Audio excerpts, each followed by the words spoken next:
بسم اللہ الرحمن الرحیم والصلاة والسلام علی رسولہ الکریم وعلی آلہ وصحبہ اجمعین، اما بعد۔ میرے محترم بھائیوں، بہنوں، بچوں، بچیوں، عزیزوں، جاننے والے، نہ جاننے والے، السلام علیکم ورحمۃ اللہ وبرکاتہ۔ کچھ دنوں سے میں قرآن سے اللہ کی پسندیدہ ہستیاں کون ہیں، کہ اللہ کس کو پسند کرتا ہے، ولی دوست کو کہتے ہیں۔ اللہ کا دوست کون ہے؟ وہ یہ کوئی وراثتی چیز نہیں ہے کہ ایک بڑے اولیاء اللہ تھے تو اب ان کا بیٹا بھی انہی جیسا ہوگا۔ ہمارے یہاں وراثت چلتی ہے کہ بڑے بزرگ کا بیٹا بھی بزرگ بن جاتا ہے، چاہے وہ کلین شیو ہو، وہ لوگ اس کے پاؤں چوم رہے ہوتے ہیں۔ جہالت ہے۔ تو آج میں تھوڑا سا سورہ بنی اسرائیل ہے، اس میں بھی سارے اخلاق بیان ہوئے۔ میرے بھائی بہنوں، ایمان لانے کے بعد انسان بنتا ہے، اور اس کے بعد اس کی قیمت، اس کا بڑا پن، اس کی وجاہت، اس کی شرافت، وہ پیسوں سے نہیں ہوتی۔ پیسوں سے انسان مالدار تو ہو جاتا ہے، بڑا نہیں بنتا، بڑا نہیں بنتا۔ ہمارا علم غلط ہو گیا۔ بڑا بڑا بندہ جے بول دیا 3 ملین 200 مربع نوابہ فلانا ہے، نوابہ فلانا ہے۔ میرے بھائیو، یہ بالکل غلط علم ہے۔ بڑا وہ ہے جسے اللہ پسند کرے، بڑا وہ ہے جو میرے نبی کی زندگی کے پیچھے چلے، بڑا وہ ہے جس سے اللہ تعالیٰ راضی ہو جائے۔ باقی سب چھوٹے چھوٹے ہیں۔ تو آج ایک تیسری جگہ سے میں کچھ باتیں قرآن سے عرض کروں گا، جن کا تعلق ہمارے ایمان سے بھی ہے، اخلاق سے بھی ہے۔ وہ ہے بسم اللہ الرحمن الرحیم۔ وَقَضَىٰ رَبُّكَ أَلَّا تَعْبُدُوا إِلَّا إِيَّاهُ بِالْوَالِدَيْنِ إِحْسَانًا إِمَّا يَبْلُغَنَّ عِندَكَ الْكِبَرَ أَحَدُهُمَا أَوْ كِلَاهُمَا فَلَا تَقُل لَّهُمَا أُفٍّ وَلَا تَنْهَرْهُمَا وَقُل لَّهُمَا قَوْلًا كَرِيمًا وَاخْفِضْ لَهُمَا جَنَاحَ الذُّلِّ مِنَ الرَّحْمَةِ وَقُل رَّبِّ ارْحَمْهُمَا كَمَا رَبَّيَانِي صَغِيرًا۔ یہ بہت بڑا مضمون ہے۔ اللہ نے قرآن بھر دیا والدین کے خدمت کے لیے، والدین کی اطاعت کے لیے، والدین کی ماننے کے لیے۔ پہلا جملہ ہے اور تیرے رب نے فیصلہ کیا، ایک مطلب۔ دوسرا، اور تیرے رب نے حکم کیا کہ بندگی صرف اللہ کی ہے، بندگی صرف اللہ کی ہے۔ عبد اسے کہتے ہیں جو ہر بات پہ سر جھکا دے، عبد اسے کہتے ہیں جو ہر بات پہ بچھ جائے، اس کو عبد کہتے ہیں۔ تو اللہ کہہ رہا ہے میرے بندو، میرا ایک فیصلہ ہے اور میرا ایک حکم ہے، میرے سوا نہ تمہارا ہاتھ کسی کے آگے پھیلے، نہ تمہاری گردن کسی کے آگے جھکے۔ ایک دوسرے سے مدد لینا، اس کو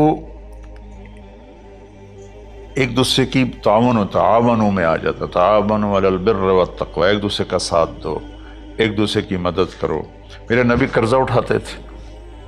میرے نبی جب انتقال ہوا تو آپ کی زرہ 9 وسق پر، وسق 5 من کا ہوتا ہے، تو وہ جو کے بدلے آپ نے زرہ رکھوائی تھی کہ جب میں تمہیں ادا کروں گا زرہ لے لوں گا، اور آپ کا انتقال ہو گیا، آپ زرہ اپنی واپس نہیں لے سکے۔ وہ چیزیں جن کا تعلق صرف اللہ کی ذات سے ہے اور کوئی نہیں کر سکتا، اس میں صرف اللہ کے آگے ہاتھ پھیلا، جیسے ہم کہتے ہیں مدد، نصرت۔ اللہ کہتا میں ہوں، الا ان نصر اللہ قریب، سنو میری مدد تمہارے قریب ہے۔ تو اللہ تعبدوا الا ایاہ، بس ایک چھوٹا سا جملہ اللہ نے یہاں کے، چونکہ یہاں اللہ نے والدین اور اخلاق بتانے تھے تو اپنے لیے صرف ایک جملہ بولا، باقی باتیں بھی اللہ کے لیے ہیں، لیکن اللہ نے میری بندگی، اس بندگی سے مراد 5 وقت کی نماز نہیں ہے، حج، روزہ، زکوٰۃ نہیں ہے اس کی مراد، یہ ساری باتیں داخل ہیں، اور اس کے ساتھ 24 گھنٹے کی زندگی اللہ کی مرضی پر گزارو، نفع آئے تو شکر ادا کرو، نقصان ہو تو صبر کرو، برداشت کرو، پھر بھی شکر ادا کرو، کہ میرا رب یہ کہہ رہا ہے کہ میں نے صرف اللہ سے تعلق جوڑنا ہے۔ اللہ کے نبی نے اپنے چچا زاد بھائی عبداللہ بن عباس سے فرمایا کہ یا غلام، اے نوجوان، اوصیک بکلمات فاحفظہ، میں تمہیں چند باتوں کی وصیت کرتا ہوں، کیا؟ احفظ اللہ، احفظ اللہ یحفظک اللہ، یحفظک اللہ، اللہ کے اوامر کی حفاظت کر، اللہ تیری حفاظت کرے گا۔ احفظ اللہ تجدہ تجاہک، تو اللہ کے اوامر، اسلام، حلال حرام کی پہچان کر کے زندگی گزار تو اللہ کو ہر وقت تو اپنی مدد کے لیے تیار پائے گا۔ اور لمبی حدیث ہے، بنا عشاء کی نماز کا وقت ہو رہا ہے، اس میں وہ جملہ جو اس میرے مضمون سے متعلق ہے، وَإِذَا سَأَلْتَ فَاسْأَلِ اللَّهِ، جب بھی مانگو اللہ سے مانگو، جب بھی مانگو اللہ سے مانگو، اللہ کے سوا کوئی دینے والا نہیں ہے، صرف اللہ ہے دینے کے لیے۔ وَإِذَا اسْتَعَنْتَ فَاسْتَعِنْ بِاللَّهِ، اور جب مدد کے لیے ہاتھ اٹھاؤ تو صرف اللہ کو پکارو، جب ضرورت حاجت کے لیے، مدد کے لیے ہاتھ اٹھاؤ تو اپنے اللہ کو پکارو۔ تو یہ حدیث کی بات بھی ہے اور یہ قرآن کی بات بھی ہے۔ اس کے بعد آگے اللہ کہتا ہے وَبِالْوَالِدَيْنِ إِحْسَانًا، اور اپنے والدین کے ساتھ احسان کرو۔ احسان کا کیا مطلب ہے؟ اللہ آگے اسی کی تشریح کر رہا ہے۔ ویسے احسان کا مطلب عربی میں ہوتا ہے، یہ جو ہمارا اردو کا احسان ہے، میں تیرے تے احسان کیتا ہے، تو ہن نالے کی کر رہے ہیں، یہ بھی مطلب ہے، لیکن احسان کا اصل مطلب ہوتا ہے، احسان حسن سے ہے، حسن، حسن سے الف، 2 الف ملے اور احسان بن گیا۔ احسان کا مطلب ہوتا ہے کسی بھی کام کو جو دنیا کا ہے، دین کا ہے، اسے انتہائی خوبصورت طریقے سے کرنا۔ جیسے کسی دلہن کا میک اپ ہوتا ہے نا، تو 5-6 گھنٹے 4 گھنٹے کے بعد وہ کہتی ہے، جو ہوتی ہے اس کا میک اپ کرنے والی، کہ جی بس یہ مکمل ہو گیا ہے اور اب اس سے آگے نہیں ہے۔ تو آخری انتہا، اچھائی کی آخری انتہا پر پہنچ کے کام کرنے کو احسان کہتے ہیں۔ تو میرا اللہ کہہ رہا ہے، میرے بندو، اپنے والدین کے ساتھ وہ کرو کہ جو بھلائی کی، خدمت کی، ماننے کی آخری حد ہے۔ سبحان اللہ۔ بالوالدین احسان، بالوالدین پہلے ہے، احسان بعد میں ہے۔ اللہ تعالیٰ نے باقی سب کو پیچھے کر کے فرمایا کہ دیکھو، خاص طور پہ ماں باپ کے ساتھ وہ رویہ کرو کہ ان کے دل سے دعائیں نکلیں۔ چند دن پہلے ایک والد یوں ہاتھ اٹھا کے کہہ رہا تھا اپنے بیٹے، اکلوتا بیٹا، میں منگنا اللہ کو لو، اللہ تینوں چاہ لگے۔ باپ بیٹے کے لیے یہ دعا مانگ رہا تھا، اور بیٹا اکیلا ہے، یہ بد دعا باپ کر رہا تھا۔ تو بھائیو، ایسی اولاد نہ بنو جس ماں نے پیٹ میں 9 مہینے اٹھایا، پھر جننے کی تکلیف برداشت کی۔ ایک شخص آیا حضرت عبید بن عمیر کے پاس کہ حضرت، میں نے ماں کو اپنے کندھے پہ بٹھا کے پیدل حج کرایا ہے، مینا لے گیا، عرفات لے گیا، مزدلفہ، پھر مینا، پھر مکہ، تو کیا میں نے ماں کا حق ادا کر دیا؟ میں نے فرمایا ولا تلقۃ واحدہ، بیٹا ابھی ایک تلقہ کا حق بھی ادا نہیں ہو۔ تلقہ کسے کہتے ہیں؟ جب بچہ پیدا ہونے کا وقت آتا ہے تو ماں کو دردوں کی لہریں اٹھتی ہیں، وہ اتنی خوفناک ہوتی ہیں کہ ماں چیخ چیخ کے رہ جاتی ہے، اور بعض اوقات ڈلیوری لیٹ ہو جاتی ہے تو وہ تڑپتی ہے، روتی ہے۔ وہ جو لہریں ہیں نا پیٹ میں آتی ہیں جاتی ہیں، آتی ہیں جاتی ہیں، ایک لہر جو درد کی اٹھتی ہے اس کو کہتے ہیں طلقہ۔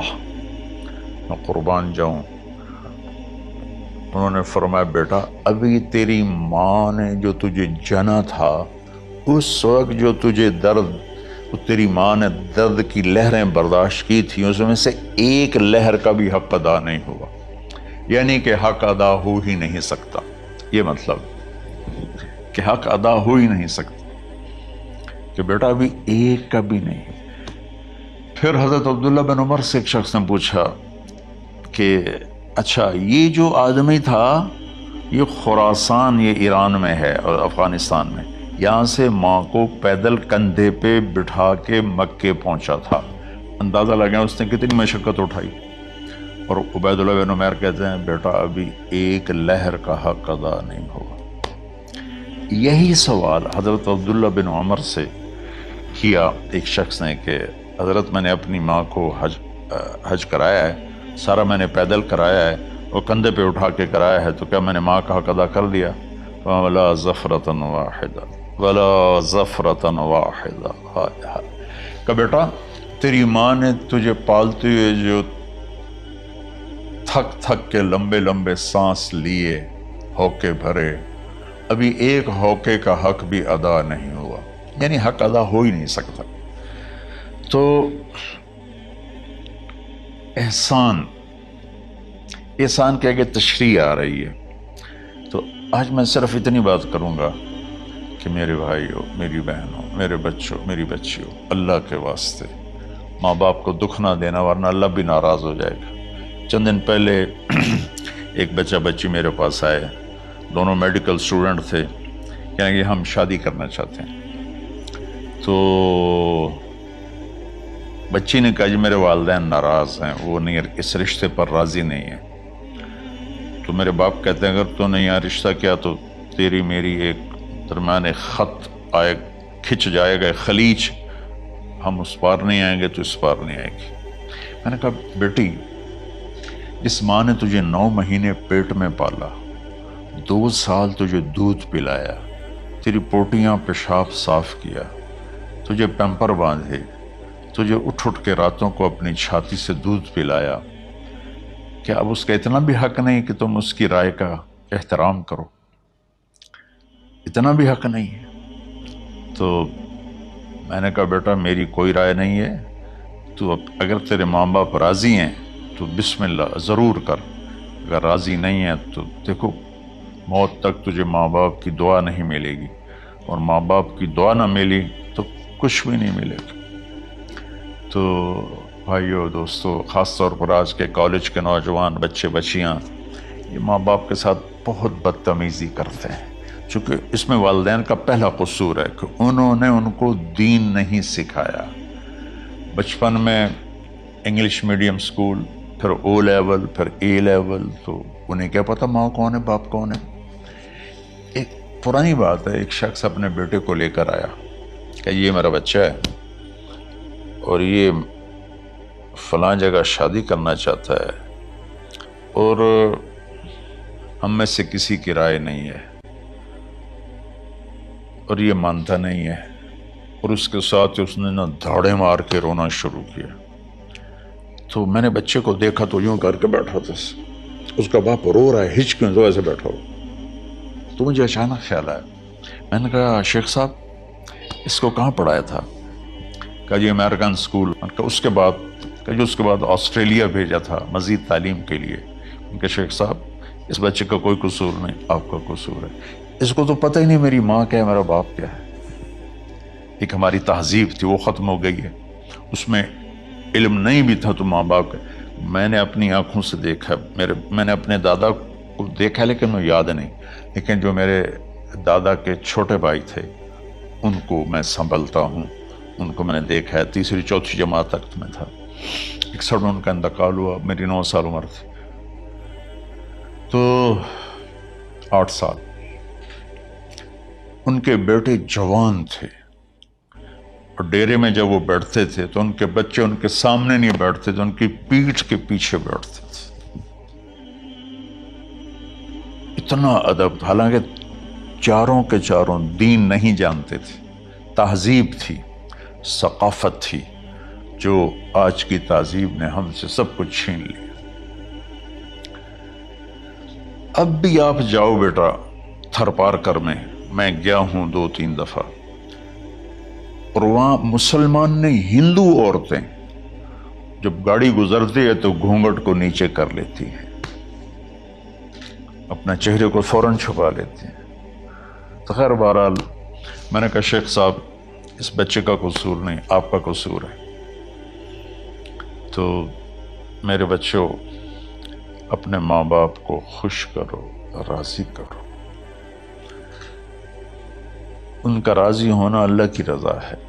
میں اس کی تفصیل انشاءاللہ آگے بتاؤں گا، آج میں صرف اتنا ہی میں نے تمہید باندھی ہے کہ ماں باپ کا کیا مقام ہے، ان کی کیا عزت ہے۔ ایک شخص آیا، یا رسول اللہ میرا باپ میرے پوچھے بغیر میرا مال خرچ کر لیتا ہے۔ آپ نے کہا بلاؤ، چونکہ بچے کا ذاتی مال اگر ہو تو شرع کے لحاظ سے باپ پوچھ کے استعمال کرے، بغیر پوچھے استعمال نہ کرے۔ جب اسے پتہ چلا کہ میرے بیٹے نے شکایت کی ہے تو عرب کی شاعری تو مشہور تھی، انہیں دل دل میں کچھ اشعار پڑھے۔ جو آیا تو جبریل پہلے آ گئے، یا رسول اللہ، اللہ تعالیٰ کہہ رہے ہیں آپ اس سے پوچھیں وہ شعر بتاؤ جو تیرے کانوں نے تو نہیں سنے، تیرے دل میں آئے تھے اور اللہ نے سن لیے۔ تو اللہ کے نبی نے فرمایا بھائی تیرا انشاءاللہ کیس سنتے ہیں، لیکن پہلے وہ شعر سناؤ جو تم نے تو نہیں کہے زبان سے پر اللہ نے سن لیے۔ تو پھر اس نے وہ اشعار پڑھے، اور اس کے آگے کیا ہوا یہ میں انشاءاللہ اگلے کلپ میں بتاؤں گا کہ باپ کا کیا مقام ہے، ماں کا کیا مقام ہے۔ السلام علیکم ورحمۃ اللہ۔